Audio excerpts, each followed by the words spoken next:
bersama Direktur Eksekutif Perludem Koirunisa Agustiati dan dosen Sekolah Teknik Elektro dan Informatika ITB Agung Harsoyo. Selamat malam Bapak dan Ibu. Selamat malam Mbak Audrey. Oke, saya mau ke Pak Agung dulu. Pak Agung, ini kan KPU bekerja sama dengan ITB. Nah, kemudian apakah ITB ini sudah menemukan sebenarnya kesalahannya di mana dalam error, kemudian juga tadi salah masuk, ini sebenarnya sistem atau murni karena human error, Pak Agung? Jadi ini kebetulan saya memang dosen di ITB, tapi bukan saya ini, saya dulu disclaimer secara ini ya. Jadi kaitan dengan itu memang kemungkinan error itu ada di beberapa tempat karena seperti kita ketahui kita kan menggunakan dua teknologi yang sesungguhnya sudah cukup mature ya. Jadi ada ICR, ada OMR ya. Jadi itu cukup sensitif terhadap sudut dan putaran, kira-kira begitu ya. Jadi ada kemungkinan Mbak Audrey, ketika KPPS itu memfoto misalnya ya, itu tidak tegak lurus misalnya ya, miring dan terputar, kira-kira begitu. Ini nanti sangat teknis. Sedemikian rupa sehingga itu akan kemungkinan terjadi error. Kira-kira seperti itu.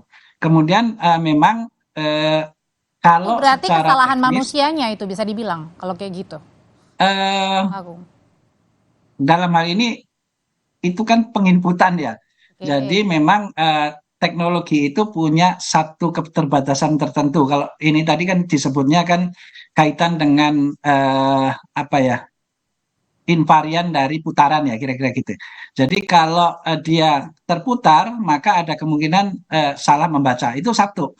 Jadi apa namanya, karena SOP-nya itu sebetulnya sudah disampaikan ya, saya menduga pasti sudah disampaikan bahwa kalau memfoto itu tegak lurus.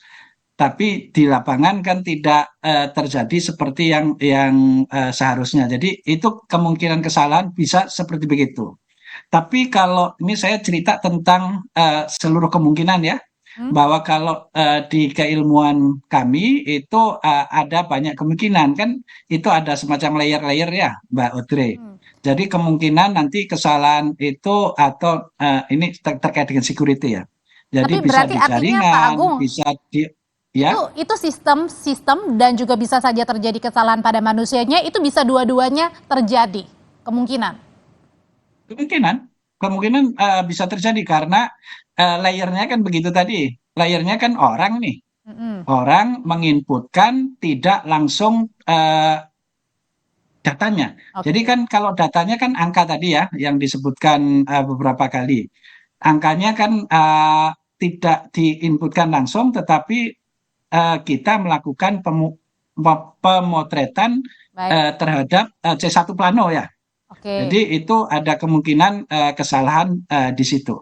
Kemudian kalau kemungkinan yang lain ya, ini kalau secara praktek yang ada di dunia itu kan kemungkinan itu mesti dihitung ya, bahwa meskipun telah dilakukan secara benar dari sisi algoritma, dari sisi aplikasi, akan tetapi ada kemungkinan juga tanda petik serangan dari luar. Maka dari itu untuk agar nanti Pak Agung, tahan dulu sampai di situ ya Pak Agung ya. Saya mau tanya ke Pak Bu Koirunisa dulu. Bu Koirunisa, ada kesalahan dari error ya, KPU-nya servernya ini sempat error, kemudian juga salah input data. Bahkan tadi kalau salah satunya sudah menjelaskan ya, ada suara yang signifikan di pasangan tertentu yang kemudian berbeda dengan penghitungan di tingkat TPS sendiri. Ini ngelihatnya gimana sebenarnya? Ya, sebetulnya pertama begini, Sirekap ini kan sebetulnya adalah tools yang digunakan oleh KPU supaya publik bisa mendapatkan gambaran hasil pemilu. Karena kalau kita nunggu hasil pemilu yang resmi itu agak lama. 35 hari. Baru tanggal sekitar 20 Maret kita bisa tahu kepastian suara itu di tanggal sekitar 20 Maret. Nah, makanya KPU mengembangkan yang namanya Sirekap. Nah, Sirekap ini bisa dikatakan memang bukan hasil resminya alat bantu, tapi fungsinya sangat signifikan. Signifikannya kenapa? Karena dalam proses rekapitulasi yang berjenjang tadi, sumber datanya nanti akan dari Sirekap, lalu kemudian dari Sirekap ini publik akan bisa mengikuti perkembangan proses penghitungan suaranya. Karena tadi C1-nya itu, C hasilnya itu, raw datanya itu akan diupload. Jadi sebetulnya ini aplikasi yang sebetulnya baik begitu ya. Nah, tapi ketika dia tidak dipersiapkan dengan matang, bagaimanapun juga pemilu ini kompetisi politik. Dan pasti tadi dinamikanya gitu ya, dinamikanya pasti luar biasa. Satu suara itu pasti sangat diperebutkan gitu ya. Sehingga kalau aplikasi atau sistemnya ini yang walaupun dia alat bantu gitu ya, tidak bisa membaca dengan benar foto gitu ya, foto C hasil di TPS tidak bisa dibaca dengan benar, kemudian ada pasangan calon yang suaranya bertambah, Ya, kan jadi sensitif begitu betul, ya. Nah, betul. sekarang kemudian pertanyaannya, bagaimana KPU mempersiapkan ini? Waktunya cukup nggak? Kan mempersiapkan teknologi untuk pemilu ini nggak bisa buru-buru gitu loh, karena balik lagi, ini kompetisi politik. Setidaknya waktunya cukup nggak? Apakah dia disimulasikan tadi disebutkan penggunanya 1,6 juta user. Oke. Nah, pengguna yang sebanyak itu simulasinya seperti apa gitu ya, sehingga ketika sekarang banyak terjadi masalah di media sosial ramai sekali, ya KPU-nya tentu harus tanggap gitu ya, menyikapi itu supaya kecurigaan-kecurigaan di publik ini sebetulnya yang kemudian KPU-nya kan sudah minta maaf nih ya Mbak Koirunusa ya, tapi kan publik juga ya. cemas gitu, gamang mempertanyakan ini harus kemana mempercayai hasil untuk sementara.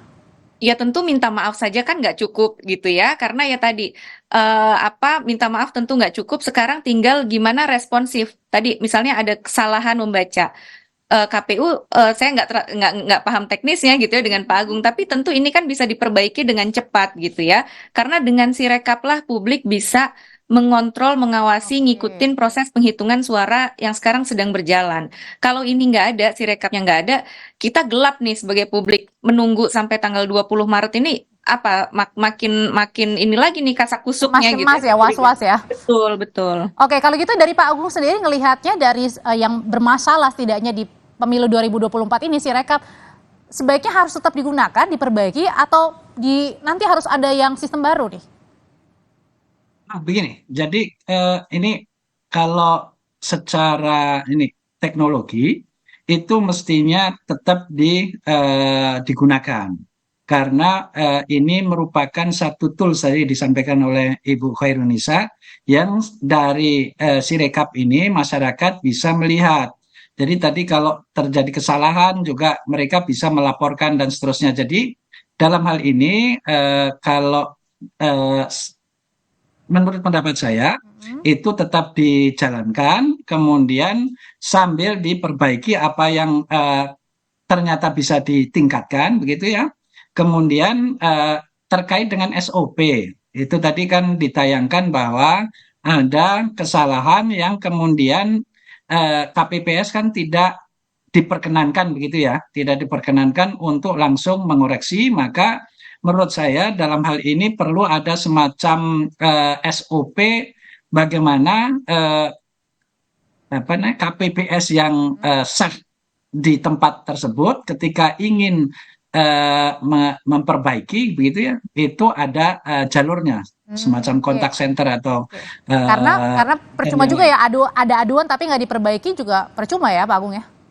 Betul, betul, betul. Oke. Jadi menurut saya itu memang yang secara teknologi ini kan sesungguhnya disampaikan oleh Mbak Khairunisa tadi kan ini sesuatu yang bagus karena itu membuat ini lebih cepat begitu ya. Hanya akurasi tadi ada beberapa Oke. persoalan, maka menurut saya kita konsentrasi di dalam memperbaiki apa yang kurang. Kira-kira Oke. begitu Mbak Audrey. Gimana caranya bisa memperbaiki apa yang kurang nih Mbak Koirunisa? Mengembalikan lagi kepercayaan publik termasuk juga mungkin dengan caleg, dengan capres, cawapres nih yang lagi deg-degan juga ini. Ya, pertama saya rasa dari sisi komunikasinya KPU gitu. KPU perlu disclaimer lagi gitu ya bahwa ini bukan hasil resmi, Sirekap bukan hasil resmi, hasil resminya tetap yang manual tadi gitu ya. Jadi supaya ini simpang siur memang beritanya, kan orang sekarang mengira yang Sirekap itu real hasilnya gitu ya, tapi kan sekarang juga sedang berproses tahapan yang manual dan berjenjang. Nah, yang berikutnya adalah Sirekap ini kan sebetulnya menumbuhkan partisipasi publik ya. Orang kontrol kita justru tahu ada masalah di sana sini justru karena ada Sirekapnya. Nah, makanya penting untuk segera memperbaiki gitu ya. Jadi kalau dalam konteks penerapan teknologi dalam pemilu, yang paham bagaimana cara bekerjanya aplikasi ini, jangan hanya KPU-nya saja gitu ya, atau jangan hanya pengembangnya saja, tapi juga masyarakat, stakeholder, Oke. peserta pemilunya juga harus paham cara kerjanya bagaimana. Artinya Publik tidak juga hanya harus paham. diperbaiki tapi direvisi ya kalau ada yang Betul. salah tadi Ya, ya.